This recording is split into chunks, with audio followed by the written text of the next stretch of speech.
Welcome back to another episode of the Trey Ball Podcast. I'm your host, Ethan. I'm joined by my co-hosts, RJ and Jalil. Y'all will say what's up to the people. Hello, everybody. What's good? Feeling good to be back. It's feeling good. It's been quite some time. Everybody had some stuff going on. But I noticed a couple things different, But first things first, I will let Jalil, our newest member, introduce himself. Tell the people and tell us a little bit about yourself, Jalil. I'm a temporary retired athlete. Play football, play basketball. He was supposed to be a RJ, pro. RJ know my body of work. I do. A lot of injuries. But very, very knowledgeable when it comes to all sports. Unlike me, y'all know I'm mostly a basketball guy, but Jalil is very, very broad in his knowledge of all sports. So you probably asked him about cricket, and he probably knows. So okay, well that might have been a bit of a stretch. But RJ, say what's up to the people. Tell them how you're doing today, man. What's good? Glad to be back. On time coming. A lot of different things change. Still kind of the same. Still repping the Celtics. Of course. Still repping Beantown. Hopefully we get to talk a little bit about some football this time around. And I am a Cowboys fan. So even I'm missing at ignore that. that. I don't watch football. Right. Like that. I'm not worried about it. But this is our year. Okay. I'll say that. And Jalil, tell them your favorite teams again, man. When it comes to football, Baltimore Ravens fan. You see the blanket. 35 right now. Basketball, Thunder fan. We on a journey. Okay. Yeah, and then it's good to be back. Like RJ said, it's been a long time coming. Everybody has a lot of stuff going on. When it comes to back when we were recording, I had already graduated high school. I was doing some stuff, but I hadn't started my college endeavors yet. And then I was in a lot of job switches. And then RJ was in high school still, getting ready to graduate, getting ready to go over there and start playing college football. And I know that was messing him up for that first year. Not just the first year. It still is now. But But now today, we're getting back into it, getting ready for this nice, and we're ready for this basketball season to start. It starts in like less than a week, so it's going to be a lot of fun. what day did it start? Was that Tuesday? When is the first game? Is it 24th? I'm not sure. It might be. But very soon, that's all we know. And we will be here all season to react, give you at least one podcast a week. And we're very excited about it. And, talking about me, I'm still a Clippers fan, of course. Y'all see the background, all the Clippers stuff in the background. So we're trying to get a little bit into football, too. We're getting there. Still watching a bit more. But it's going to be an exciting season. I'm going to talk about a lot of basketball, but all sports in general. And, of course, got to address the elephant in the room. Jamari is no longer with us. Hold on. He's no longer on the podcast. He's no longer on the podcast. No longer on the podcast. He's still very much alive. And he's still our boy. He's very busy. He's got a lot of stuff that he's got to do, so he doesn't have the time to do the podcast. But he's still going to be supporting with us, and who knows, maybe eventually he will have time to do it again with us. But as of right now, it's going to be the three of us, and we're very excited to talk about basketball. So unless there's anything else y'all got for us, we can go ahead and get into this first topic. One more thing. Kind of moving forward, I just wanted to say, last time it was more just only the podcast, right? And I feel like we, as a group, as a whole, we can do better than that. So for the fans, we're going to try to provide a little bit of extra content. A little bit of extra content. Yeah. And just stay ready for that. And a little bit of higher quality, too. We'll try to get higher quality with everything. Y'all going to notice the format's a bit different, but we're going to get higher quality everything. Higher quality editing. I feel like, especially me, but I'm sure RJ as well, has grown in that, in making that type of content and getting better with that. So we're definitely going to try to get a lot better with all that stuff. And like I said, a little bit more of a schedule. We're going to be recording at least every Sunday, maybe eventually a little bit more. But as far as all of our schedules goes, we're going to be at least recording every Sunday and then having that episode out for y'all at least a day or two after. So around Monday to Tuesday every week, y'all going to be getting an episode. But yeah, on that note, I think we can go ahead and get into it, fellas. Let's do it. And the first topic, mainly for this episode, we're going to be going over a lot of stuff, a whole offseason recap. But we want to start with mainly just talking about Mr. Victor Wembanyama. I know RJ's the big Wembanyama guy, so we can let him start up with that. What do you got for us, bro? Man. And I never thought I would ever say this about, especially about this person, but he's exceeded our expectations. And You think so? Has he? What was your before? I was not to cut you off. What was your expectations for him? my expectation was all time great. And he's And exceeded that. he's not already all time great. Okay, That's not what I mean. okay. I mean, I was expecting him to play on that level. Right. And in 20 minutes a game, he's shown flashes of being one of the best basketball players we've ever seen, ever. So Okay. I don't think that's really disputable either. So But my now, thing is, yes, he hasn't played. I'm sorry to cut you off, but he hasn't played the competition, right? I get right. it. But just as far as what we've seen, he's blocking 3-pointers. And not True. like, oh, he tipped it. Yeah. He's swatting them bitches. Fair enough. So like, I think there's something to be said about that. I agree, but where I come from on this is I need to see him in real NBA action. Yeah. Preseason is real NBA action, yes. He's going against real NBA players, but how much are we really trying? Preseason is just to get you ramped up. It's not really you're going all out there, right? Mhm. Obviously, like you said, he's only playing 20 minutes a game. Now, does he look good in those 20 minutes? Of course, and Great. He looks great. he does. He does. But I still worry. Of course, the main worry with him always is going to be his frame, Mhm. and injuries. Which you don't wish injuries on anybody, but it's a fact that taller, skinnier guys get injured a lot more. That's just how it is. And so I want to see how the Spurs deal with him, and I also want to see how he takes the course of this season. I don't know how it's going to be once he's down there and he's having to guard Jokic, or he's having to guard Embiid. Okay. You know what I mean? You want to hear my argument, my rebuttal? Go ahead. To me, it's like I don't know if you ever saw Chet Holmgren play. You saw him play in college, or did you not? Yeah. But he used to get back down. He would get back down, but he's so long that it didn't make a difference. Pause. But he got the length to make these plays. You know what I'm saying? True. Like it doesn't. It's hard to even if you're even at a disadvantage. Even if you drop step him and get him on your back, then he's still got the length. Is it possible? Like, what if he's not like they don't play him as a paint defender? What if he plays more of a 4 than a 5? I think. Well, Ethan, you can answer first. I think what they'll do is I think they're going to test a lot of stuff this season, as they should. One thing about him is with the defense, I think the defense is always going to be there. Now, not when it comes to strength, but when it comes to that length like you're talking about. I think the defense will be there.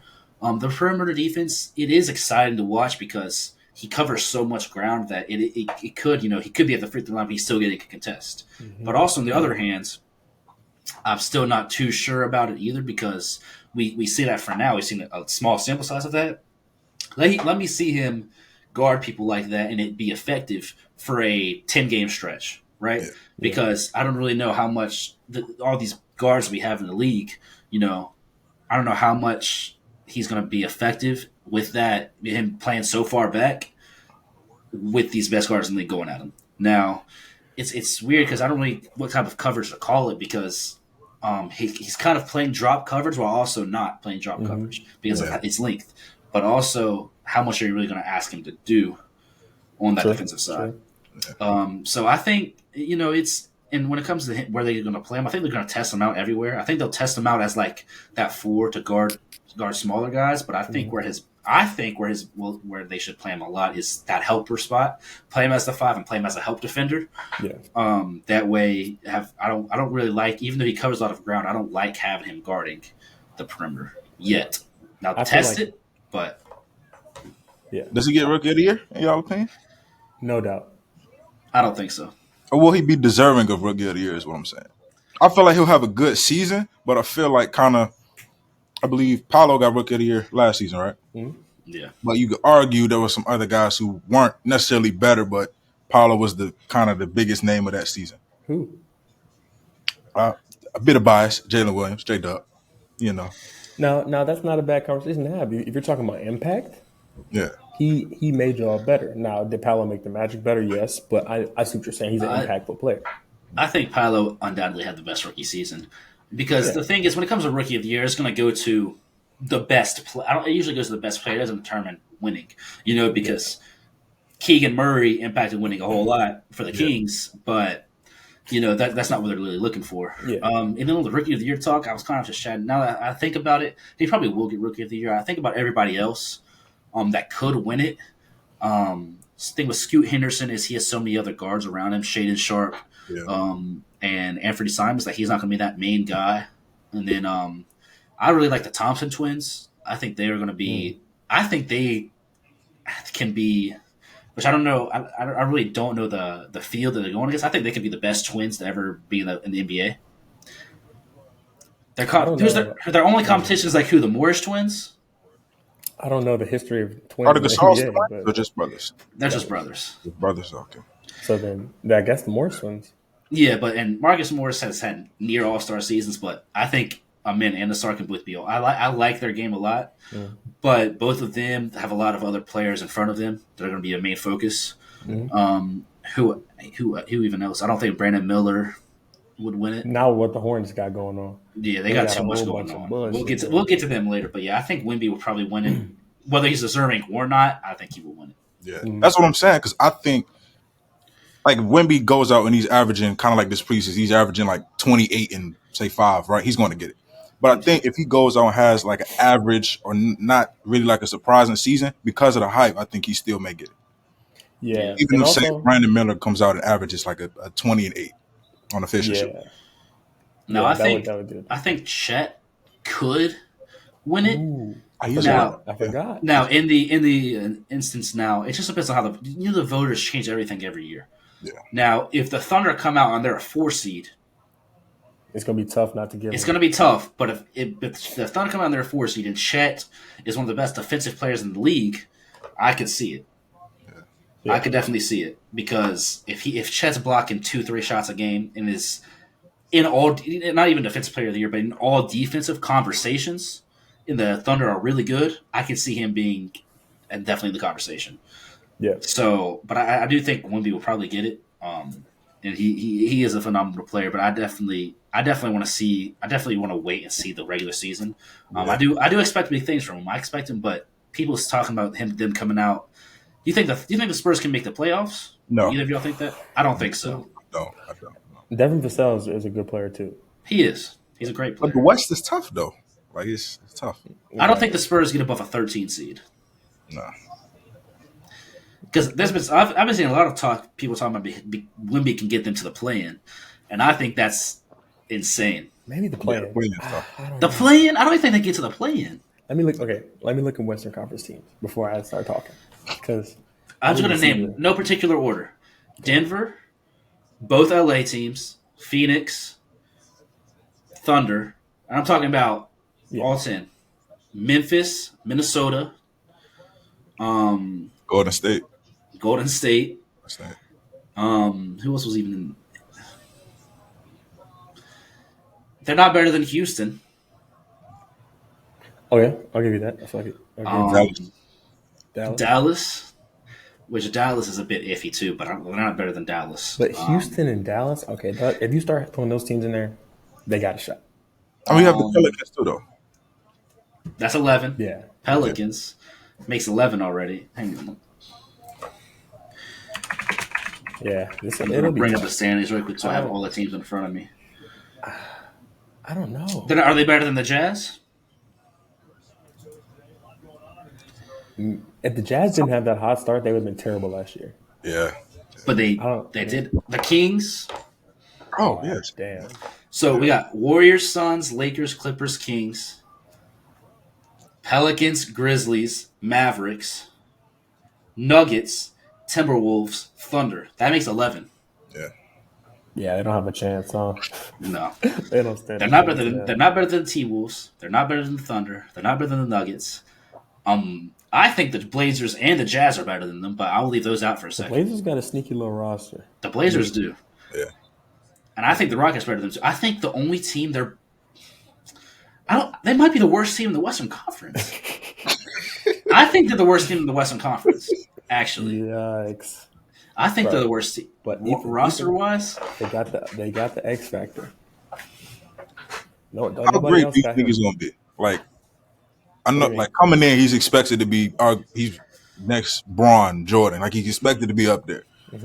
But But it's his rookie year. You want to be yeah, honest? You want to like be honest? how good do you think his career ends up when it's If all said and done? if he can stay healthy, and I'll say it, if he can stay healthy, he'll be the greatest player we've ever seen. It's a problem if he stays healthy. That's the problem for me. I Yeah, don't think like, he. I But think it's that's an argument for every player ever. Can he stay I mean, healthy? but like you look at how many of these like unicorn tall dudes we say that about though, right? yeah, True. Bol when he was coming in, Yeah. Chet, Yeah. yeah. Yeah. Chet missed his whole Kristaps when rookie he was season. drafted. Mm-hmm. This is true. This is true. But But I do get excited I mean, too. You know, it's hard not to get excited when I see plays like where he threw it under the dude's leg. Yeah, Like you're not supposed to be doing that when you're 7'5". did you You see the know? pass he made where he like threw it like behind himself? Yeah. did you see the steal attempt? Seal it to him. When he reached from the 3-point line. Oh Yeah, yeah. yeah. Bro, like shit like that. Like it makes me say like, and then he's like taking transition threes. Yeah. We'll see. Like I'm excited to watch. We'll all be tuned in. Everybody in the world's going to be tuned in for the Spurs this year. yeah, And he has the greatest coach of all time coaching them. So yeah. if he can put himself, you know, if he from what I've heard from him, you know, I heard him on JJ Redick's podcast too, and he sounds like a very, you know, smart individual, and he knows what he's doing. He wants to put the work in. So I'm excited, and sky's the limit for him, of course. Yeah. But that being said, you know, we can go ahead. We were talking about the Western Conference teams. Why don't we just go ahead and do our quick rundown of every team, not just Western Conference. We'll go in alphabetical order. I'll start from the top with the Hawks. We just give a basic rundown of how we feel about every team going into this next season. Also, we'll talk about their acquisitions, what they lost, etc. So if y'all are ready, you can go ahead and start us off, Jalil, talking about the Hawks. Pretty much what they did this offseason is, let me see here. They lost a lot. they they extended DeJounte Murray on a 4-year extension. They got Wesley Matthews, and they drafted Kobe Buffkin, who I think is a pretty solid NBA player. And they also acquired Rudy Gay, if I'm not mistaken, but I think they waived him. So pretty much they acquired, and they lost John Collins. So they lost John Collins. They got Kobe Buffkin from the draft, and they extended DeJounte Murray pretty much, and they got Wesley Matthews. Who, you know. So how do you feel about that, Joel? I would say I feel the same way about them as I did last season. I love their backcourt. Like just watching Trae Young and DeJounte Murray, it's probably my second favorite backcourt in the league. But I don't. Last season they finished 8th, I think, 41-41 on the dot. I think it's possible they fall to, if not out the playoffs, probably to that 10th, 9th spot. But their offseason wasn't anything, to say they're gonna, make a huge jump.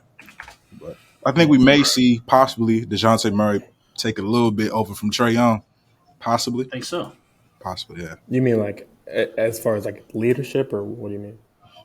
Pretty as far as like right now, Trae Young's the guy, right? Regardless of what. I think we see Right. DeJounte Murray kind of take over a little bit. Kind of like you think he's better how, than Trae Young? like when, yeah. Because defensively, it's without a doubt he's better than Trae Young, right? Offensively, he's nowhere near the shooter. But I think he has a bit more of a bag than Trae Young. That's me personally. Mm-hmm. But kind of like how with Cleveland last year, when they got Donovan Mitchell, even though Darius Garland was the guy, we see Donovan Mitchell kind of take over. Yeah. Mm-hmm. I think we see that this season in Atlanta. That's fair. Yeah, I'm excited. I'm excited for their season, kind of, because I think they either have to make a move, or it's an opportunity for some of these younger guys to step up. I think John Collins being gone is just a big weight off their shoulders because they were trying to get rid of him for what it seemed like half a decade. Yeah. So like they definitely they have some stuff to work through, especially still at that backcourt. I like the backcourt, but it's a lot of standing around when each other has the ball, not a lot of off-ball movement. And now it's a full offseason under Quinn Snyder, who I think is a good NBA coach too. Very good. And I think they'll make it work. They'll probably be a middle of the pack team again, because Trae Young's not a good off-ball player, neither is DeJounte Murray. If they can figure it out, they can be one of, if not the best backcourt in the league because they are both that talented. Um, we got to see something from AJ Griffin too this year. We saw his flashes last year. He was bad last year, though, man. He had some flashes though. Yeah, it If he just can felt be like better, he was trying to find his role the whole year. Like he didn't really fit with the team right. yeah. And then we got to see something from DeAndre Hunter too. We got to see him healthy. Yeah. And then I think what they should do at some point is probably trade Clint Capella, who's a very good NBA player. But at the end of the day, we want to see everybody wants to see something from Ineki Okongwu, right? We know he's a good NBA player. He just doesn't get the minutes that he deserves. I'm not a big fan of him. I Nah, mean, he seems like Clint Capella light. Like, but I think he could be Clint Capella plus. I hope. But like his game, he doesn't have any bag, right? That's not what you want from him. But he doesn't have any bag, right?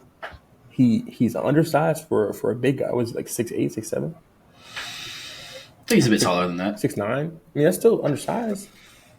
I can't say it's undersized, but you know what I'm saying. Like that's not huge. How big is he? It's giving me his height in the metric system. Hold up, 6'9". 6'9". Yeah, Okay, that's not undersized, but also he's good on defense, and he's a great quick. defender. He's quick for his size, so I feel like yes, but is he going to be the rebounder Capella is? Is he going to be the rim protector Capella is? I think he could be. I think I could see him being the rebounder or the rim protector.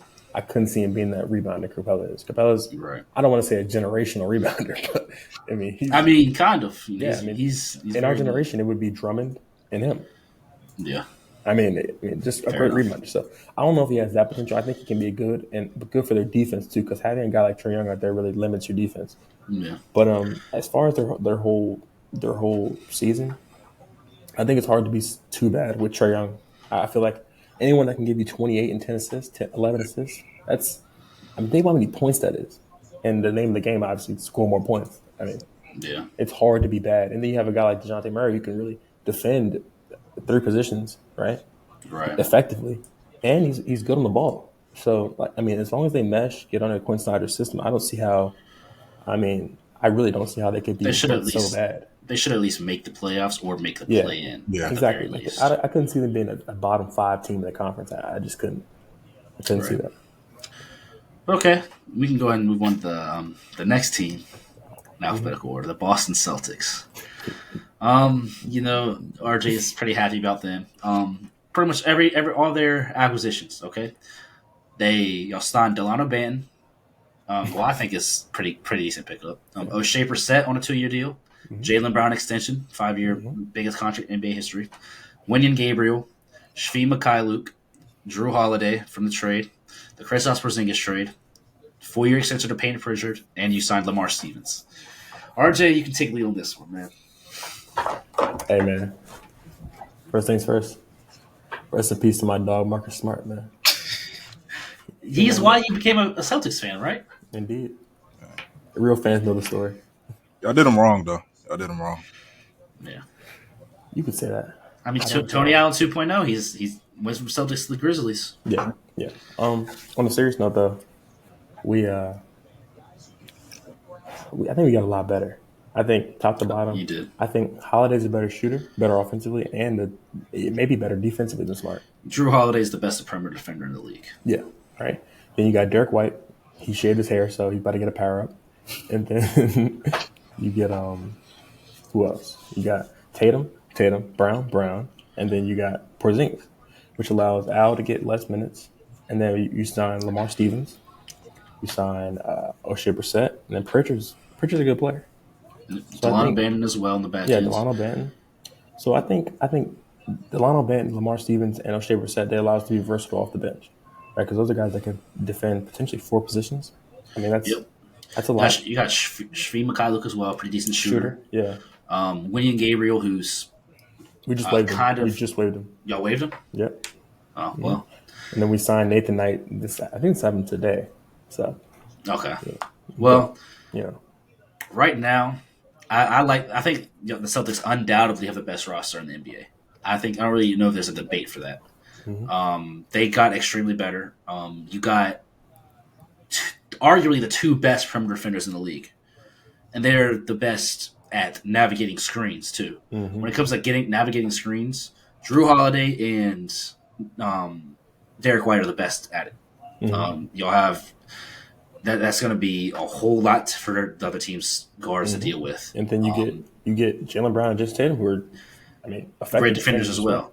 And they we know what they're bringing to the table. You got Porzingis, who is a great rim protector, and he's no longer. You're not asking him to be your second or first best player. You're asking him to be your third at the most. Yeah.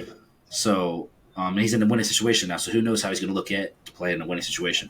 The biggest, the one thing I will say about their roster is they are also not only the best roster, y'all the deepest too. Is y'all have. I think it was. I remember who it was out of the Celtics. It might have said. Might have been Coach. I can't remember. Coach. What's Missoula? Coach Missoula. He said, they have 6 starters, and they do. The one thing I do worry about though is Al Horford's like 39 38, 39 years old, and Kristaps has injury history. Just besides those two, all you have is Luke Cornett. That's not getting it done in the center position, unfortunately. So, if one of those suitors were to go down, it'd be pretty rough, especially in a playoff series. Yeah. But the rest of the positions are deep. You got Jason Tatum and Jaylen Brown.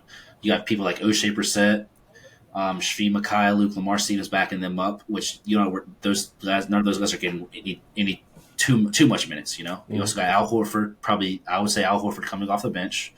Or it depends on any given night. You obviously know who 4 of the starters are going to be: Drew, Brown, Tatum, and Porzingis. Of course, some nights you might go Al at the 4. Some nights you might have the 2, Derek White and Drew Holiday, starting together. But end of the day, you got those 6.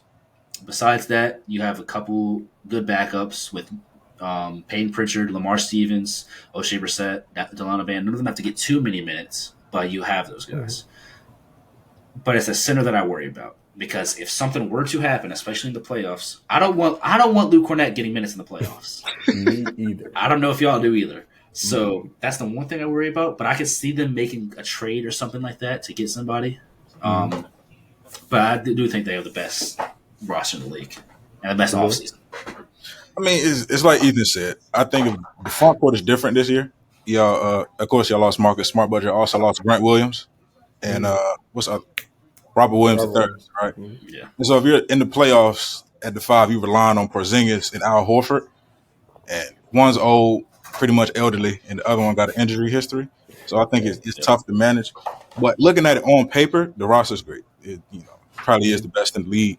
But I feel like we're gonna see the same process like we have the past couple of years with the Celtics going into the season. It looks good, right? Ideally, y'all should be in the finals, right?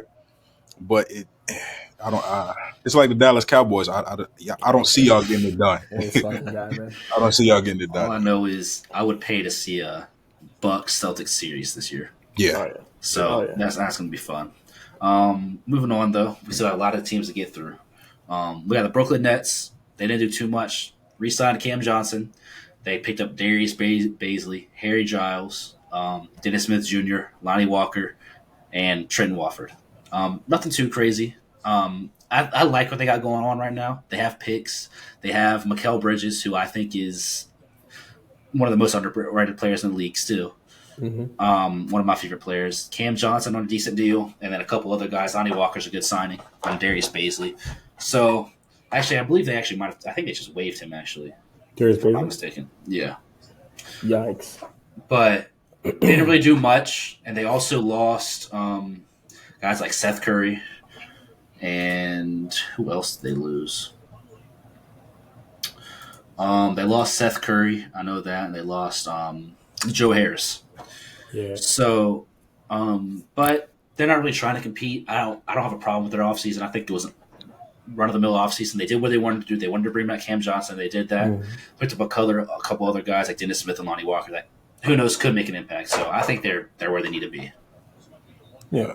I mean, I don't have much to say about them. Yeah. He'll be we got to see Ben Simmons this year. See how he does. I really do. I hope he does well, just for his sake. I said this in our text messages before. I don't know if you all remember. The Nets are going to have 2 All-Stars this season. That's all I'm gonna say. I'm high Ben on Ben Simmons, and Simmons you and the got Ben Simmons in Kelpers. it. Okay, Yeah, that's a bold statement, man. it's a Does bold statement, Claxton, but does Claxton take a jump this year? no, I don't think so. I don't think because he's not going to be on a great roster, so his impact isn't going to be seen as much. We know what Claxton brings to the table. He's going to shoot efficiently because he's always taking his dunks, catching lobs, and protecting the rim. And Yeah. we know he's going to do the same thing he did last year. But everybody forgot about him last year because when KD and Kyrie left, it was it wasn't on a bit as much of a pedestal. So, but I feel like he'll still be good. with those low efficiency guys, or I'm sorry, high efficiency, low usage guys, they can only shine through as much as their teammates do. You see, Yeah. like Right. if you don't have a point guard that can get you the ball, he's not making his own shot. Right. So I mean, there's not I would much for like him to to see do. more of Cam Thomas this year from the Nets. I mean, I feel like playing him is better in theory than it actually is, Yeah. Yeah. and because I mean, he's not a good defender, and he jacks shots like he's goddamn Steph Curry. So But when when he's he's hot, off, it's bad. Yeah. When he's hot, hot, he's cold. yeah. Who's next? So we got the Charlotte Hornets. They Dumpster fire. Yeah, there's a whole lot going on with them, but they signed PJ Washington to an extension. I think it's great for them. Of course, Max extended LaMelo Ball. They actually signed Miles Bridges to a contract, and Frank Ntilikina. And then, of course, they picked up Brandon Miller in the draft. So they Miles recently Bridges released. is gone, right? I think Is he he's suspended? gone. Possibly. I don't Or is know. he gone? I haven't really heard anything about it, Yeah. so we'll see. But apparently, I saw something a couple like a week ago or maybe a couple days ago after the news came out that he was in the practice facility with them. So I don't know. I think they're probably just waiting it out. But either way, he has 30 games. I know he has like 30 games, right? Yeah. Damn. Yeah, I think he has like 30 games suspended off the jump anyway. So it'll be a while before we see him. But PJ Washington, a great extension. Picked up Brandon Miller, got LaMelo Ball. That's about it. You release Kai Jones. Yeah, and then you have other things going on. But, I mean, basically, what we're looking at for them is hoping Brandon Miller hits because they haven't hit in a draft pick since LaMelo. And before that, it was Kemba Walker, pretty much. So, they still have the same roster. Pretty much, I'm looking for them to make some trades this season. But other than that, it's pretty much the same roster plus Brandon Miller. Yeah. Does Brandon Miller start? Does he take that spot away from Gordon Hayward? LaMelo, Terry, Gordon. I think they can start together. That'd be a Because small ball, though. Miles Where does Bridges Rozier won't be fall there. at then? Possibly. LaMelo, Rozier, Gordon, Brandon, or Brandon Gordon, however you want to do it, and then whatever center they want to throw out there. They Because got a real Miles center Bridges out won't be there. there. But you still have PJ Washington in Charlotte though. So it's Yeah, true. PJ Washington at the 5, possibly. That's Small ball. though. yeah. I mean, that's small. Ball. Especially when you have Mark Williams on the team too. So. Yeah. Yeah. Mm-hmm. I think Brandon Miller should start. Is he better than Gordon Hayward at this moment? No, but is Gordon Hayward probably going to get traded this year? I think so. And it's also like it's not win now for them. So I mean, It's you might not. as well play your young players. I want to see Brandon Miller going out there and getting at least 26, 27 minutes a game. That's fair. So, but yeah, not too much going on with them. But we can move on to let's see here, Chicago Bulls. Not much for them either. Just a lot of re-signings. They picked up Javon Carter and Torrey Craig, two great NBA players. I would say really good, great role players. Mm-hmm. And then re-signed Ayo Dosunmu and Kobe White. Besides that, they're the same team. I mean, Pretty bad offseason for them. I would expect them to either blow it up or try to make some big signing, and they didn't do either. So I think they'll be probably a bottom tier seed again in a play-in or miss everything. Yeah. I think they do something this year. Hopefully, if something happens, we've seen with the Bulls front office that they just care about selling tickets. I think they just want to make the playoffs to get those playoff ticket sales. But yeah. hopefully, if it doesn't start the way they want it to, they trade their guys. I would love to see DeMar DeRozan on a different team. You're not going to get much out of him because it's the last deal, but I would love to see him on a different team. I would love to see Zach LaVine on a different team too, honestly. Yeah. But other than that, that's all they really did. I don't have much to say about them. Yeah. Sorry, They're the bro. exact same, pretty much. Yeah, I mean, they didn't do anything. Yeah. Okay. Well, we can go on to the next team, which I actually love their offseason, the Cleveland Cavaliers. They signed Ty Jerome. They had picked up Damian Jones, and they re-signed Karis LeVert on a decent deal. Jordan Niang, Max Strus, and they picked up Tristan Thompson. But mainly the two main ones are Jordan Niang and Max Strus, who help out on that wing position that they desperately needed. Yeah. I think those are two huge signings. I think the Cavs are going to be a top 4 seed again. It's a bold It's take. tough. It's tough, but I mean, the Bucks are better than them. The Celtics are better than them. Those two teams were already top seeds anyway. Mhm. The Sixers, depending on what happens with James Harden, will probably still be up there. And then you got the Cavs. I don't know if anybody else is better than them out east. That's true. Yeah. Yeah. So they were 4 seed last year for 4 or 5. It was them and the Knicks. I don't know who was 4 and who was 5, but I'm pretty sure it was Cleveland at 4. I think they're going to be great this year. Another year with Donovan Mitchell and Darius Garland meshing. Those two, I love Darius Garland's game, and I love Donovan Mitchell's game. And then they have the two big guys down low. I do worry about their defense, about their stuff come playoff time we saw last year, but for regular season purposes, I think they're going to be one of the best teams in the league. Yeah. I feel like the addition of Strus and Niang, it really helps them down the stretch, right? During the regular season, they're going to be good because they can run, especially with Mobley and all those guys. They can really run. Yeah. But when the game slowed down, they didn't really have any spacing, right? Like Mitchell can shoot, Garland can shoot, but that's not That's the game, it. right? That was it on their court. Yeah, they're on the ball, right? So when the game slows down in the playoffs, it'll be good to have Niang and Strus. If Strus can keep shooting like he did in Miami, I mean, you never know. But did y'all see the picture of Niang yesterday? That motherfucker's built crazy. Like, For real? Yeah, he's been eating too much. But Oh, God. Like, he's fat or he like built? Like, fat. He's fat. But he's one of those guys I don't think it would matter for him. I don't think Yeah, it's not like he's like a great defender or anything. That's not why they put him out there. But Yeah. yeah, slow down on the cupcakes, buddy. Anyways, You got anything for them, Jalil? I love their backcourt. It's probably one of my top 3 favorite backcourts in the league. Oh, yeah. When I look at, I want to see how Isaac Okoro continues to grow. I would like to see a bit more from him. I think the addition of Strus is good, but I think they get 4th. I think Strus starts. I think it's better to bring starts, Core off the bench just because his shooting is just so hit or miss. Yeah. If he's not hitting, it just makes it so much harder on those two guards. yeah. But to play him in spurts, I like better. Yeah. Have him in there in spurts without the two big men.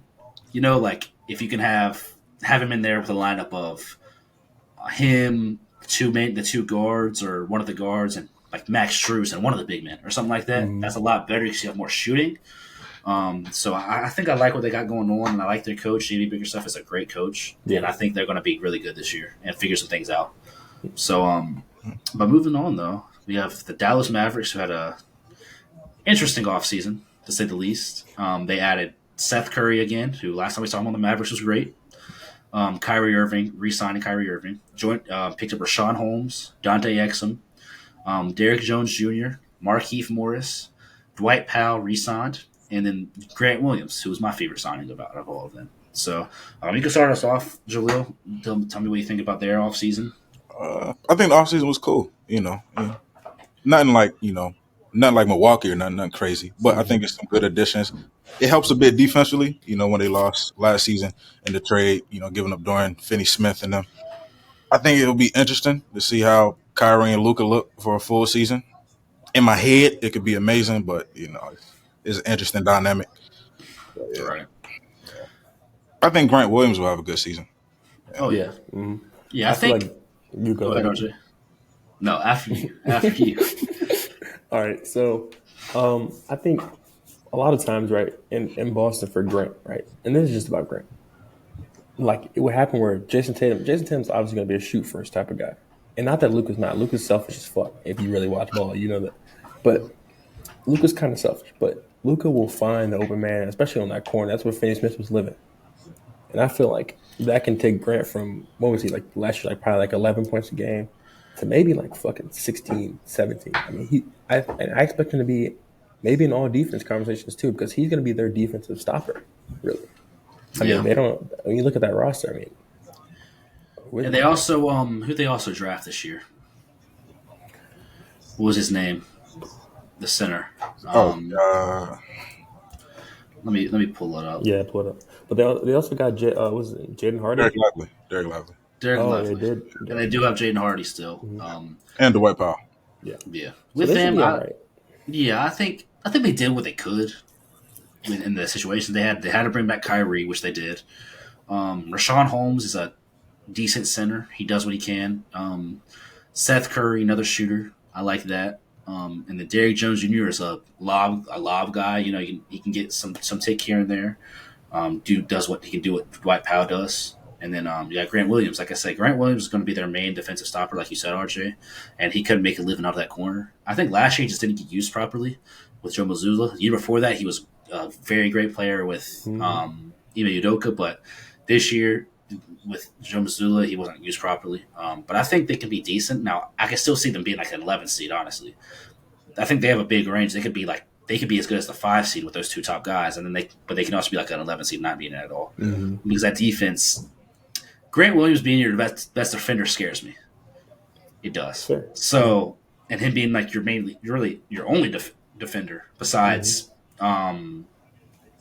what's his name? Josh. Green. Josh Green. Josh Green. He's good and he shot great from 3 last year. Hopefully we can see a jump from him. But besides that, they did what they could. It can't be mad at their offseason, but hopefully if those two guys can click and their defense can be top 18, then they'll make the playoffs. But Yeah. I worry the defense is going to be like 25 or below, probably. So we'll see how it goes. Yeah. But moving on, we've got the Denver Nuggets, who did not have a good offseason at all. Mhm. They just signed Zeke Naji to a 4-year extension. They re-signed Reggie Jackson and DeAndre Jordan, who didn't get ticket last year at all. And they signed Justin Holiday, who's a okay NBA player. But they lost Bruce Brown and they lost Jeff Green. That's the two biggest ones. Their 6th and 7th man pretty much off the bench in the playoffs. So they had in terms of off seasons, they had a terrible off season. But they coming off a championship, so where they're still going to be a good NBA team and probably a top 3 seed. Mm-hmm. So you just hope to see jumps from guys like Christian Brown. That's about it, because if Christian Brown can do what Bruce Brown did last year, they'll be okay. Yeah, I feel like he can. I don't think Bruce Brown was doing anything, he's a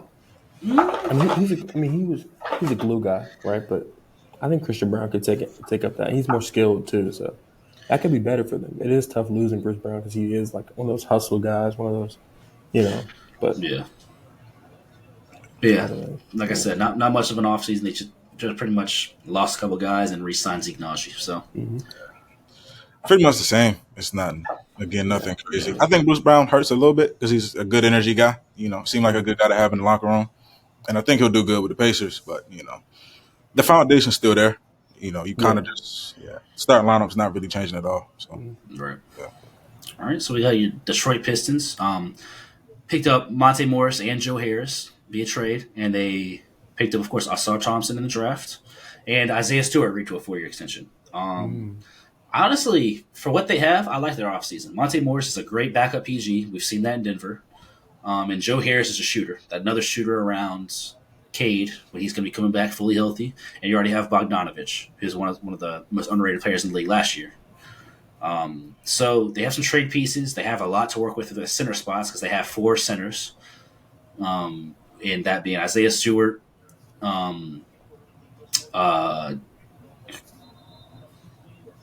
what's his name from the Warriors? James Wiseman. James Wiseman, Marvin Bagley, and then let's see here. Who else? I feel like they have actually like 5 centers. They have a lot of big men. Jalen Duren. Yeah. They also who is their best center, I think, by far. They got a lot of people that are like, right that there. That can start or can get rotational minutes, but is not going to be able to. Yeah. Mainly those 4 guys I said: Isaiah Stewart, Marvin Bagley, James Wiseman, and Jalen Duren. Which I think Jalen Duren should be the starter, 100%. We'll see what happens with James Wiseman and Marvin Bagley this year, but I guess all those fails, you trade them again. I don't know. We'll see what happens, but really all depends on Cade this year, and hopefully Sar Thompson and Jaden Ivey can have good seasons. You have trade pieces like Bogdanovich and Joe Harris, who doesn't want one of the best three-point shooters in the league, Joe Harris. And Bogdanovich is actually one of the best three-point shooters in the league, too, and he gives you defense and stuff like that. So I like what they did, and Monte Morris being a good backup PG is always good to have that. We'll see if we can get anything from Killian Hayes. Who knows? But put me out there, bro. For what they had and what they were working with, I think they had a decent offense. Yeah, I mean, nothing too special again though. Just about where I think they get better because I think Cade will get better, and I think Asar Thompson adds. That's a big backcourt. That's what if you want to put him, as a 2, I guess. What's that? I'd say run him as a 3. Cade, Jaden Ivey, and then and then they still got Cade, Jaden Ivey, and then Asar, and then I guess would you start 2 bigs? Because I would start Bagley and Duren. I think that's a pretty good. I would start Stewart and Duren. Yeah, Stewart and Duren.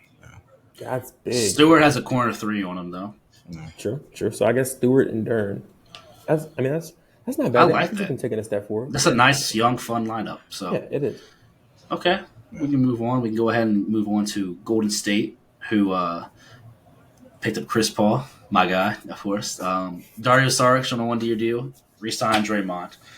Jordan Poole going out, of course. I don't know how y'all feel about that trade. It's mainly what we got to talk about here is the Chris Paul Jordan Poole thing. From what I see in preseason, some of it I can like it, some of it I can say, why would you do this? I don't know how y'all feel about it. For me, it's kind of a wait and see type of thing because Chris Paul is old and is he better player than Jordan Poole at this point? I think so, and maybe for what the Warriors want, yes, but the Wizards won that trade. It's tough to say because, all right, I see both ways, right? If you're the Wizards, right, you're able to put butts in seats. I mean, a motherfucker that's just going to jack that jump at least 25 times a game. Y'all saw that clip of Denny Avila getting mad because Jordan Poole went to take a step back 3. Yeah. By the way, that move with that. You said what? Did you see them on the bench afterwards? What they did? Denny Avila, he was like, I was open. And Poole was like, he looked at him. He was like, nah, we're good. Yeah, but that move was filthy. If I'm a Wizards fan, I'm like, damn, I got to go see that, right? So I understand what the Wizards are doing. It's almost like what they did with Gilbert Arenas. Like you got an excited guy, you got an exciting player to see.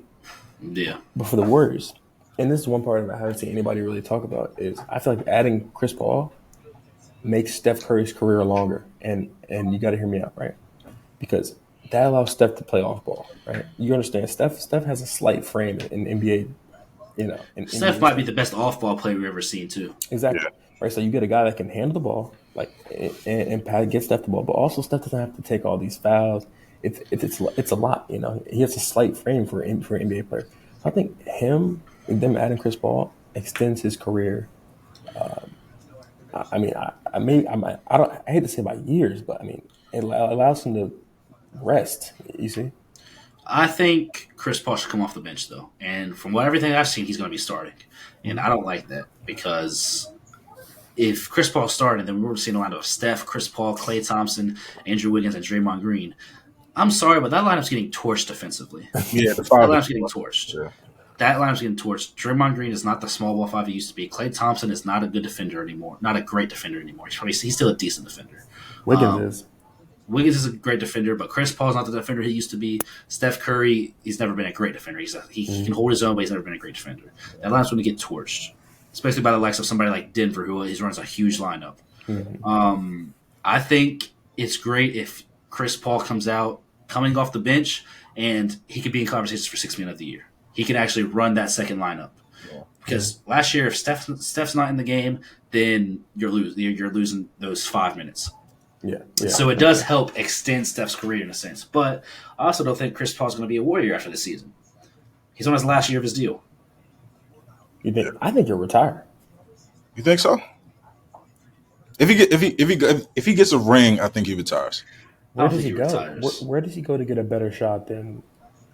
I mean, look at all the best teams in the league. If they add Chris Paul, they would just be adding Chris Paul. It's not like they need him. Go to the Lakers after this season, just because. Come back to the Clippers. No, That's I don't want no. No. Nah, yeah, I wouldn't even need I that. think Lakers would be cool just to see him and Bron. Yeah, but that would be a retirement home, man. Yeah. I mean, Yeah, yeah, I mean, that's but where he's yeah, at in his career, though. Just yeah, you true. might as well enjoy where you're gonna spend your final year at. So right. Facts. Besides that, I like the Dario Saric pickup. I think he does what they. He's a Warriors type of player, in my opinion. He's a good Yeah. NBA player. Mhm. Yeah, besides that, pretty same thing. Moving on, we have the Houston Rockets. Did a lot this season. Signed Dylan Brooks, brought in Reggie Bullock, Jeff Green, Aaron Holiday. Signed Jock Lando to a 4-year deal. Brought in, re-signed Boban Marjanovic, of course. That's the main point right there. Actually, just brought in Victor Oladipo and Jeremiah Robinson Earl a couple days ago, and of course the big one, Fred VanVleet, and Ime Udoka. So Yeah. I like what they did. Of course, they got the that guy out of there. If you know, you know. Who? Who? The man who shall not be named. The man that beats women. Oh, Kevin Porter Jr. oh, Oh, my fault. Yeah. I forgot we won't say him. Yeah. I mean, allegedly he clear. Allegedly, What? Well, he's not. He won't ever be in the NBA again. I don't think so. What did he do? allegedly he broke his girlfriend's neck, but allegedly she's come out and said that didn't happen and that he never even hit her. He broke her neck. Yeah, I don't know. I think that's. I think he's done. He already got waived, but he got traded to the Thunder, so I think he's done. Yeah. But back on the Rockets topic, let's not talk about that. We can talk about that guy at a later date if he gets picked up. But as of right now, he's not in the Josh league. Primo's back in the league, isn't he? Who? Josh Primo. Yes. He's on the I Clippers. just saw that. That is Yeah. He's on the insane. Clippers. Y'all If know, he can come back, anybody. yeah, I ain't gonna lie. He's on a 2-way deal. Y'all viewers, y'all know what happened, right? Y'all know what he did. Diabolical. Yeah. Oh man. But yeah, the Rockets. I like what they did. You know, they made a whole lot of moves, brought in a whole lot of good NBA players, brought in a good coach. So all I can really say is wait and see how they play out. But Fred VanVleet was an All-Star a couple years ago. Brought in actual veterans because they didn't have that before. Dylan Brooks signed up to a pretty team-friendly deal, and he's actually a good NBA player too. So, and you also got Amin Thompson, who I think could end up being I think he could end up being the best player in this draft. That's how high I am on Amin Thompson. Man, he's been shooting the lights out, and He's a great NBA player. preseason. He can he improved his shooting, and then also his playmaking was already there, and his finishing was already there. So Yeah. he's and to be a big guard like that, it's impressive. Yeah. I don't And then think he's Cam still got Whitmore Jalen Green. All right. Cam Whitmore, I think, is going to be great too, as long as he can stay healthy. He dropped to 20. He shouldn't have. He was a top 5 talent. Yeah, So they have a lot going on over there, and a lot of actual, real good NBA players now. So that's why I said, like, when we're talking about the Spurs, the Spurs aren't better than this Rockets team. no, I don't think it's even close. I think the Rockets could make a push for the play-in if all goes right. Now, will they? I don't think so because there's a lot of other very good teams in the West. The West is loaded, but I think that this Rockets team, if they could figure out, they could really develop their guys and actually learn winning basketball. yeah. Guys like Jalen Green could actually learn winning basketball. So Jalen Green been doing too much extracurriculars. They also have Oladipo, don't they? You said what? Didn't they also sign Victor Oladipo? Yep, they picked him up in the trade a couple days ago. So we'll see if he can Stay healthy. see what he can do. Yeah. I think the Rockets take a jump, though. They're one of 2 teams I think take a pretty solid jump this season. They do. Especially if one of their guys can really come out and be a star. If Sengun or Jalen Green come out and be an all-star, then they got something going. Mhm. Yeah, move on. We got the Pacers up next. All they really did, they picked up Obi Toppin and Bruce Brown, and then re-signed Tyrese to a max extension. I like their offseason. Bruce Brown is a great NBA player, and Obi Toppin is going to be fun to watch with Tyrese Halliburton. I think he's a guy that could be a most improved player talks. Honestly, Obi? yeah, because he wasn't getting playing time really, but he's a guy that can shoot the 3, can be a versatile defender, and he is going to have highlights. You're going to see him. You're going to see him on your Twitter feeds and Instagram feeds, especially playing with Tyrese Halliburton. Yeah. So I think they did what they needed to do. I think they're gonna, and it's going to be a fun team to watch. Oh, for sure. They got they still got Ben Mather, and then they got they drafted Jarris Walker, right? Yep, Yeah. he's a decent NBA player as well. Yeah. So I think they're a playoff team. I do too.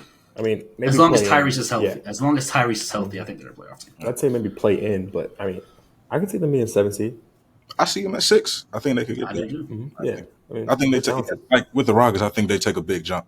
Mm-hmm. Yeah. I think Halliburton has an all-star season. I think Benedict Mathurin will be more consistent also. Mm-hmm. Yeah. Buddy Hield, of course, the addition of Bruce Brown. Which Buddy Hield's supposed to be getting traded eventually, but they'll get something decent back for him too. Yeah, Because yeah. he's a great NBA player. So Oh, and Andrew Nembhard. Yeah. yeah. Oh yeah. He's a good. He'll probably be the backup point, right? Yeah. Mhm. Yeah. So they also drafted Isaiah Wong out of Miami. Mm-hmm. He's good. Yeah, he's nice. Yeah. So they got a nice little. I wouldn't say young. Yeah, I guess a young team. Yeah, All right. All right, we gotta start moving through these though, fellas. we sure do. So we'll talk about some of the main ones, but some of them we'll kind of just start glossing over. We got the Clippers next. Nothing too. We didn't do too much. We re-signed Mason Plumlee, re-signed Russ, then we got Kenny Martin Jr. I like that pickup. Another versatile forward. Besides that, we didn't do enough. So I don't really like how we're looking this season. We have we have the pieces, but we also I could see us in it falling out if something happens. So Yeah. If PG and Kawhi stay healthy, I believe in the Clippers. I do too, but that's a big if. That's I like think they saying, have to this season. They have to, especially That's what Paul George said on this podcast, the new 65 game minimum. So We got Russ too. Yeah. Russ can have a decent season. Besides that, man, I don't know. I mean, we might end up getting James Harden. We'll see, but does that help? I mean, okay. I don't want to say it doesn't help, but like him saying if they can stay out, that's like me saying if a fucking cow flies over my head right now, they're not going to stay healthy.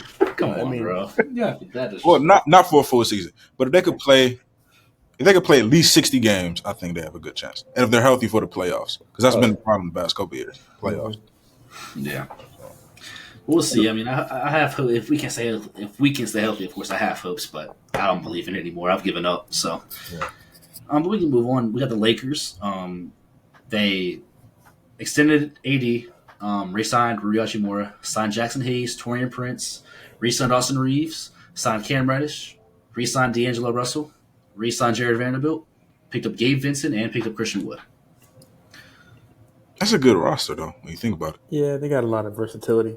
Yeah. I think it'll still have to be a LeBron carry job, though. I mean, I think this is their best roster they've had since they won a championship. I think they're going to be a really good team. I hope Cam that pains me to say. Reddish can do what he's like capable of doing. I really do. I don't think Cam Reddish even gets ticked, bro. yeah.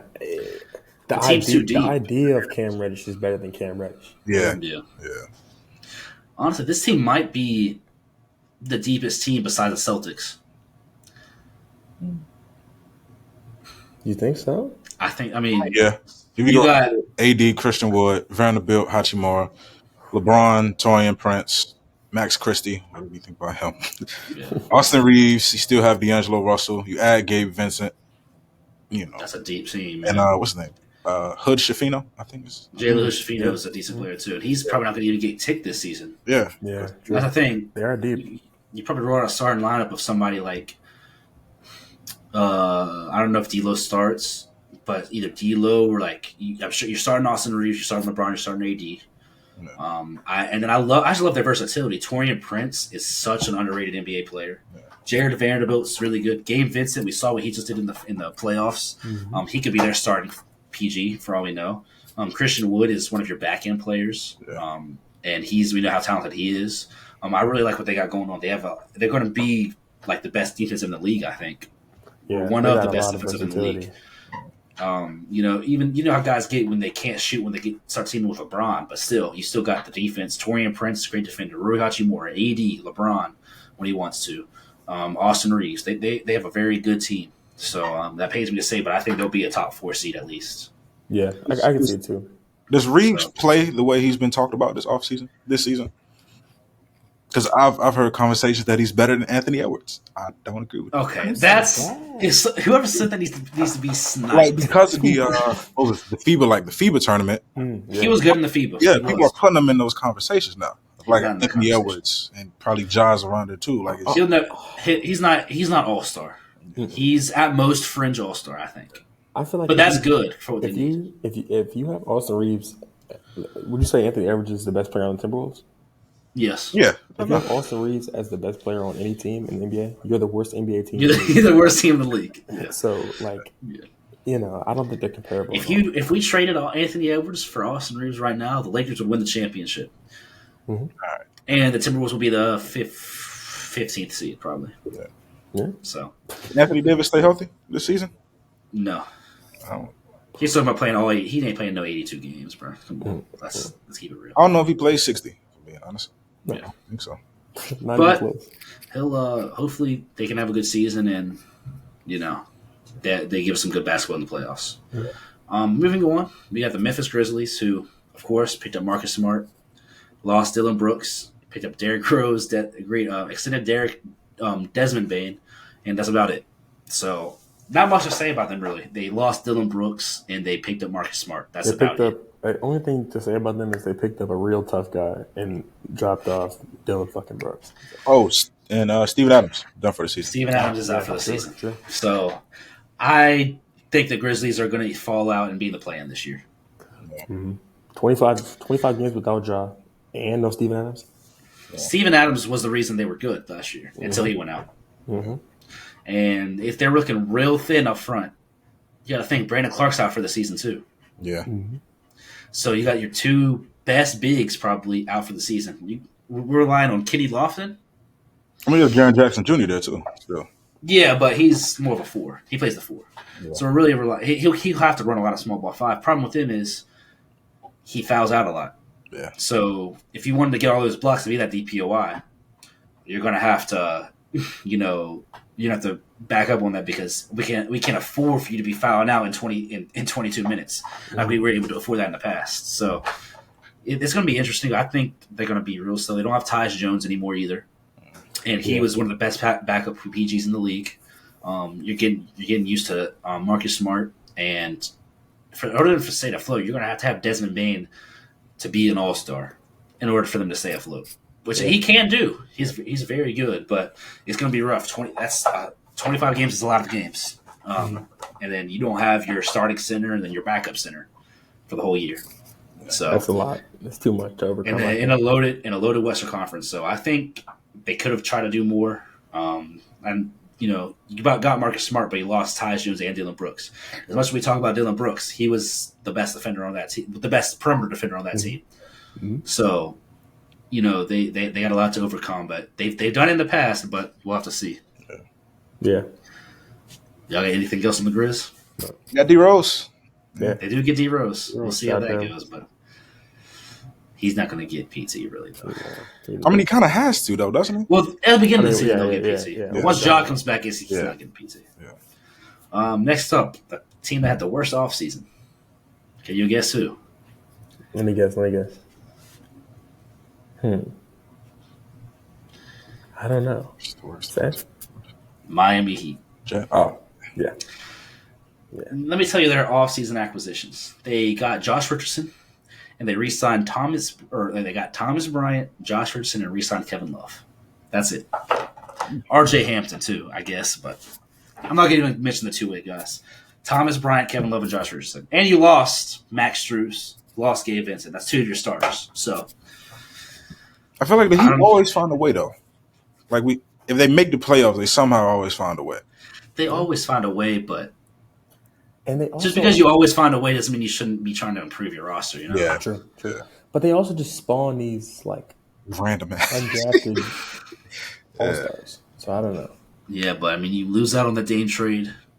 Yeah. You lose out on Bradley Beal. Yeah. Looks like you're losing out on James. You're not getting James Harden. I don't think James Harden would work in Miami anyway. You lost 2 starters that you just had to help you get to the finals. And if we don't remember, Max Strus was like their best player. What series was it? It might have been New York or it was Celtics. Max Strus averaging like 19 a game. And Gabe Vincent was averaging. I'm sorry, that's what I meant. I meant Gabe Vincent. And Max Strus was shooting 40-something% from 3 in one of the series. It was Gabe Vincent who was averaging like 19 a game. So they lost a lot. They still have Jimmy, they still have Bam, they still have Hero, but that's another offseason, 2 offseasons in a row they did nothing. Yeah. So I think they had the worst offseason. I think they're not going to have a year like they had last year. I just don't think there's any way. I don't know. I feel like at this point you kind of have to believe in it though. Yeah, Like if they fall into that top 10, they might just get past the first round. they definitely could They make some seem to noise do no it matter every what. year somehow. Yeah, yeah, But I mean, I'm not seeing them be a low seed and beat these top seeds again. They're not beating the Bucks or the Celtics. I just think there's no way. yeah. Yeah. The Bucks and Celtics did nothing but get better, and they scraped by the Celtics. I mean, they were up 3-0, but it was 7 game series with the Celtics. The Bucks were injured when they played them, and now the Bucks have Dame, who's the clutchest player in the league. So, like, I don't think they're beating those two teams. I don't think they're beating. It's hard to say. I mean, it's hard to say. It's hard to say until they get there, but Yeah. I can see them not making it at all Yeah. Yeah. Mm-hmm. because we know how they are in the regular season. They don't take it as serious and mess around and they were already in the play-in last year. You mess around and the Cavs are going to have more regular season wins than you. The Bucks and the Celtics obviously are. The Sixers will probably end up having more regular season wins than you. I The think Knicks, the Pacers do. the Pacers will have more regular season wins than you. That's 6 teams already. Mm-hmm. That's 6 teams already. That already puts them in the play-in. And then you got teams like you still have teams like the Bulls that are decent. You still have teams like the Nets, who I think could be decent, make a play-in push. Atlanta. Atlanta. Mm-hmm. And we remember the Heat barely made it out of the play-in last year. They barely scraped by the Bulls. So we'll have to see what they do. But I hate their offseason. But moving on, we have the Milwaukee Bucks. Obviously, I'm going to start skimming through the signs. I'm not going to name all the signs, made the main ones. Malik Beasley, who is, before the trade to the Lakers, was one of the best three-point shooters last year. Of course, they got Jay Crowder again, who they traded for last season. Damian Lillard, of course, re-signed Brook Lopez, re-signed Chris Middleton, signed Cameron Payne. They had the second best offseason besides the Celtics. They lost Drew Holiday and they lost a little bit of defense, but they lost Grayson Allen, but they got Damian Lillard, who's a top 15 player at a minimum. So you got Damian Lillard and Giannis. That's going to be deadly. You got another three-point shooter, three-point shooter / defender Malik Beasley, and you re-signed your guys. So they're going to be legit. I don't think there's any way to dispute that, and they're going to be fun to watch. So Yeah. I think they get first again. That's about it. Yeah. I think they do too. I mean, realistically, I don't see how the Celtics are a better regular season team than them.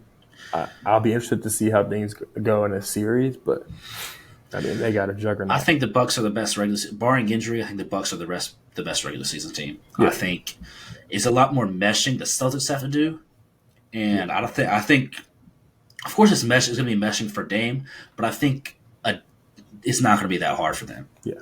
Everybody else has already been there pretty much. They already know the system, and you're still adding Dame, which is a bit different for everybody else, but what that pick and roll is going to be insane. Yeah. And Dame has weapons around him like he's never had before. So it's just going to open the game up. Like Chris Middleton's going to have a career year, I think.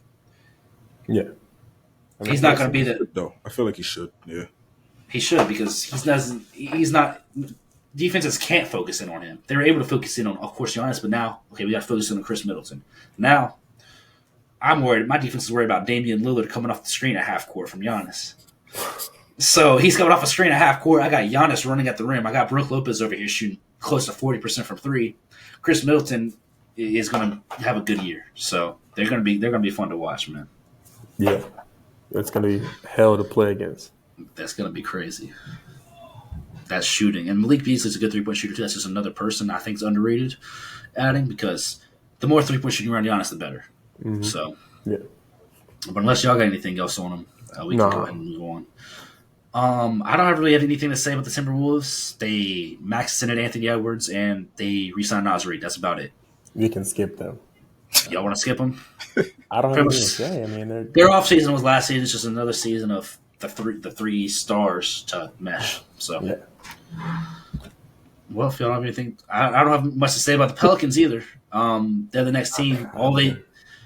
They signed Cody Zeller and re-signed Herb Jones. That's it. Not gonna get it done. They already had Herb Jones, so that's cool. The one thing I say about them is if they do suffer injuries, they don't have Jackson Hayes anymore, so their center core is Jonas Valanciunas and Cody Zeller. That's a little bit worrying. That's terrible. I'm a big fan of Valanciunas, but he's not the best defensive center, and he's been a little bit of a decline. And then you got Cody Zeller, who we saw was getting torched by Jokic in the finals. So that was hard to watch. Didn't he have Dia just got re-signed? He just got re-signed. Yep. What's the contract? 4 years, $55 million. I guess they saw him beefing with Poole. It was like that's a good contract. That's a great contract. Some bread, man. That's a good contract. But yeah, I don't really have anything to say about them besides that center core is looking light. Dog shit. I mean, you have Zion back for hopefully. Just gotta see them healthy. They'll be a good team if they're healthy. Yeah. But we can move on then. This team had a pretty decent offseason. The New York Knicks picked up the Villanova guys, got re-signed Josh Hart, picked up Dante DiVincenzo, and they re-signed Dwayne Washington Jr. I like it. They have the Villanova guys. They have a decent team, and they're going to be another year behind Jalen Brunson. Hopefully, Archie Barrett can get better or play his role correctly. You have hopefully a good year from Julius Randle, another defender, and just high IQ basketball player, Dante DiVincenzo. I think they can be really good. And Jalen Brunson will probably be an all-star this year. Yeah, I mean, I agree. I feel like they got a good core, and they also got Tibbs is controversial. I mean, to put it lightly, but I feel like as far as defensive coaching, I don't know how many coaches we've seen better than him. So I think obviously it'll be a short rotation, Right. but I think in that short rotation you got 7 or 8 guys who are, really good basketball players. So I don't see how they could be bad. Yeah, they're not going to be bad. I think Quickly has a solid year this year behind Brunson. Almost won 6 Man of the Year. Yeah. So it'll be tough. I mean, but Quickly, it's tough on Quickly because he's not a great defender, and that's Tibbs' thing. Yeah. So I think obviously he should be playing, and he'll get minutes. He's too good not to play. But Yeah, I mean, it's a tight rotation, and they got good players. They're deep. They do. If I would just say that one of the deepest teams, they're one of the deepest teams in the league, man. I mean, they don't have a bunch of stars, but I mean, that's 7 or 8 people that are just good. I mean, they're really good. yeah. They still got Mitchell Robinson, right? Yeah. Yep. So I mean, they got center, they got the forward. I mean, they got it at every single position. So I think it should be all right. Yep, they'll be a decent team for sure. Probably a top 6 seed, I would say. Moving on, I don't really have much to say about the Thunder unless you do. Jalil, that's your team. They didn't really do much. Yeah.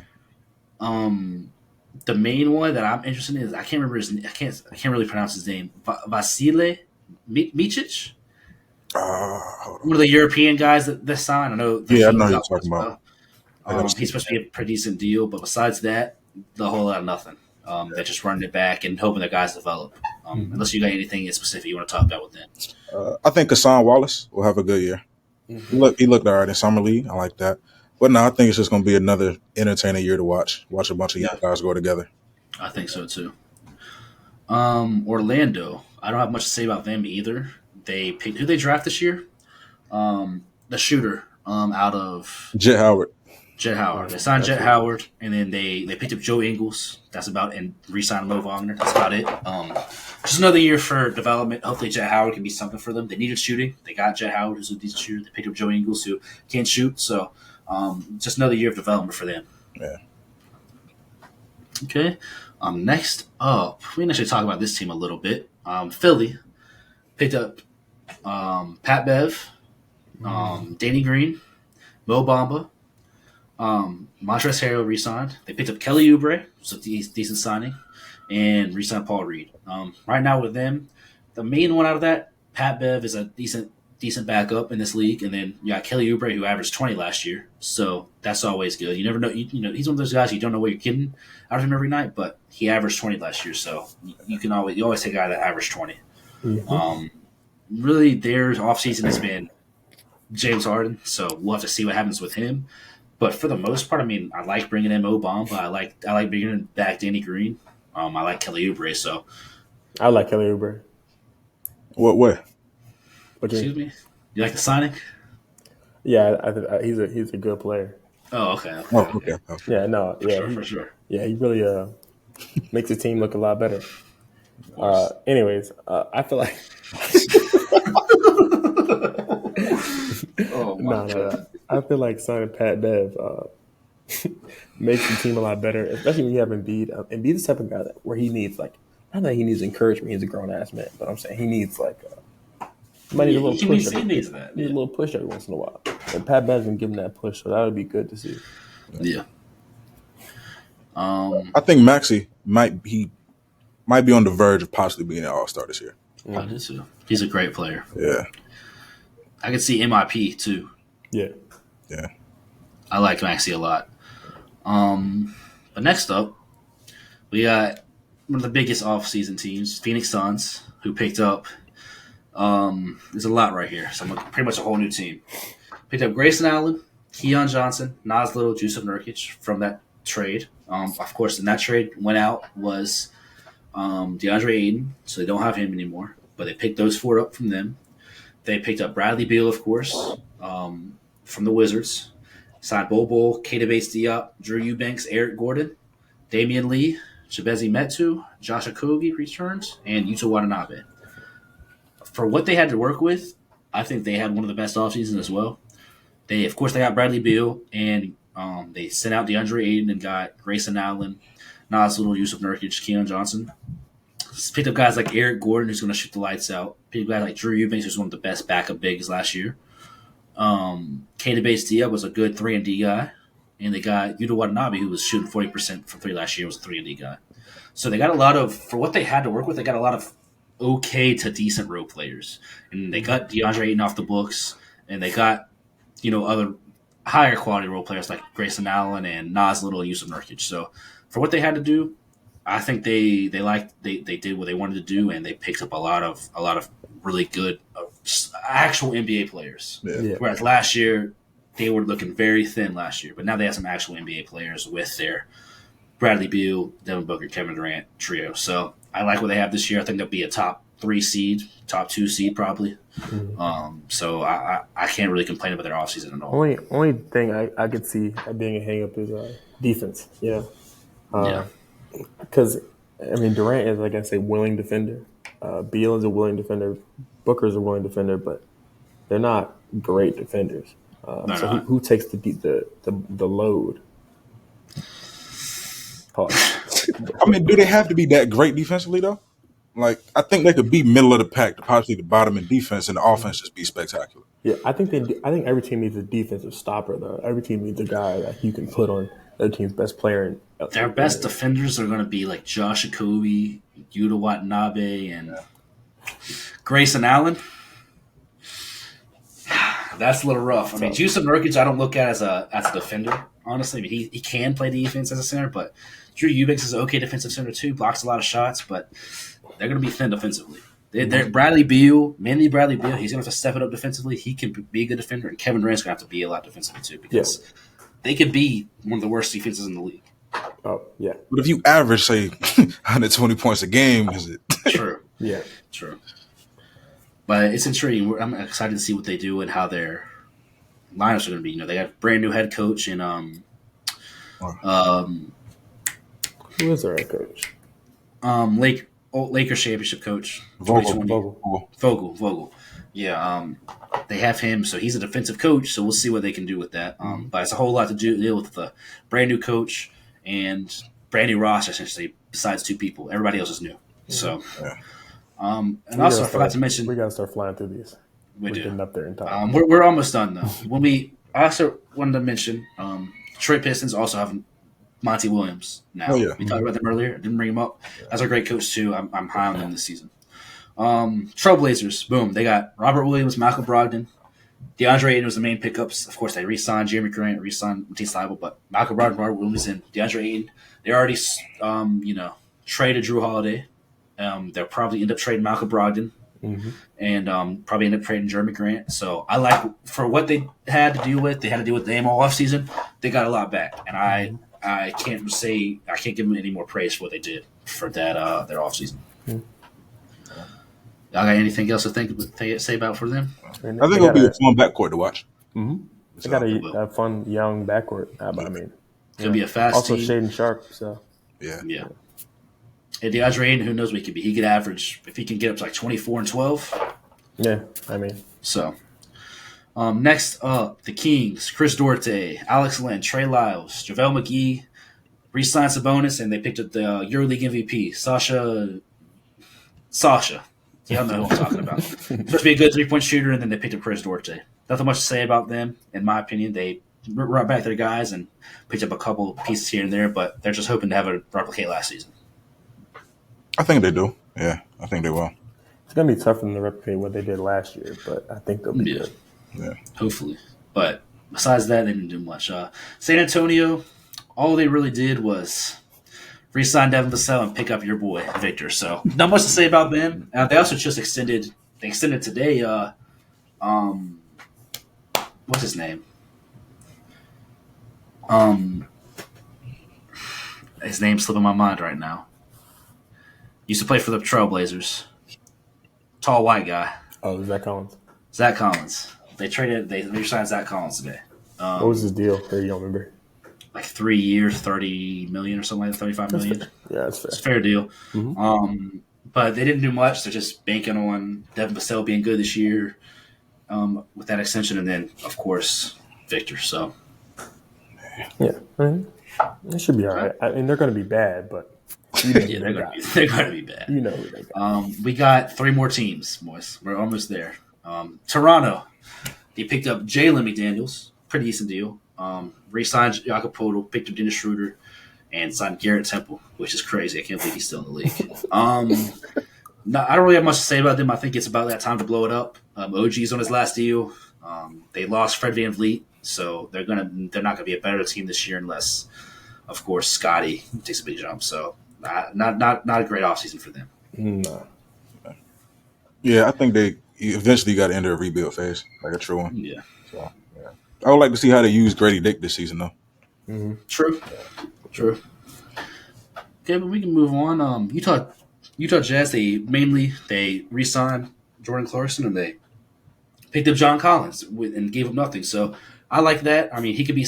Who knows? He could be something for them, or they could end up trading him. Pretty low risk, high reward deal for them. Yeah, I mean, they don't really have it. I'm not expecting much out of them. I think last year, if they didn't start so hot, they would have been abysmal.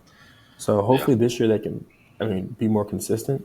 Hopefully. But, I mean, you never know. I mean, I think you think they'll play Markkanen and Collins together? I think they'll have to because you can't not start Larry Markkanen and John Collins. I mean, well, they'll probably start Markkanen at the 3. We've seen them do it with Cleveland, so they'll probably start Markkanen at the 3, Collins at the 4. Of course, you got Walker Kessler at the 5. So I can see it being a fun, big lineup. So they're going to be a fun team to watch, I think, at least early on. Yeah. And then so we'll see. And then, of course, they re-signed Jordan Clarkson, but he could be somebody that's expendable for them. Any team could use a Jordan Clarkson. So. I still love Colin Sexton. Mm-hmm. Yeah. It should be all right. It's kind of fun to watch. Yeah. Yep. And then our last team, fellas, the Washington Wizards. They did a lot, too. Re-signed Kyle Kuzma. Brought back Taj Gibson, who's like 47. Picked up Jordan Poole, Ryan Rollins, and Patrick Baldwin Jr. from the trade with Chris Paul. Picked up Landry Shamet.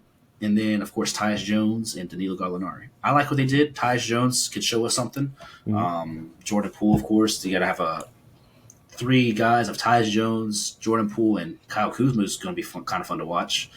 And then you got other guys like Ryan Rollins, Patrick Baldwin Jr., who we haven't really seen much of because they're on the Warriors, so who knows what they could be. They did what they could with the situations they had. So, Bradley Beal having a no-trade clause kind of pigeonholed them to do stuff like that. So, considering out of that, they got somebody like Jordan Poole, I think it's a W.